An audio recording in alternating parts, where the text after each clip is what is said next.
The M3 iPad Air is finally here in Malaysia. This is the 1TB version in blue. I also have the new Magic Keyboard for the iPad Air. Let's unbox it now.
What's up guys, Jason Smashpop here, and I hope you enjoy the aesthetic looking unboxing of the iPad Air and also the Magic Keyboard. So it is now set up and it looks really good once attached to the Magic Keyboard. So what is the difference between this and the previous generation? Basically nothing except the chip inside.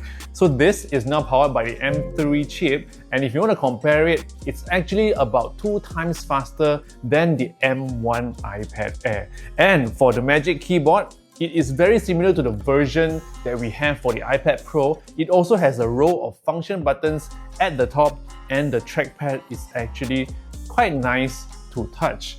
Also on the side, there is this USB-C port that you can actually plug in to charge your iPad Air at the same time when you're using it. Because it's now stronger and more powerful, Apple Intelligence runs super smooth and super amazingly on the iPad, okay? So for example, you can now use Image Playground to create visuals, you can use Genmoji to create customized emojis and much more. So if you're planning to get the brand new M3 iPad Air, the pricing starts from 2,799 for this 11-inch and also 3,699 for 13-inch, and then you can slowly customize it to your liking, okay? So if you want to know more about this iPad, check out my upcoming video because I'll be reviewing it and telling you whether it's good or not in my upcoming videos. Subscribe to this channel, click on the subscribe button below, share this video with your friends, and follow me on all social platforms. My name is smashpop, and I'll see you in the next video.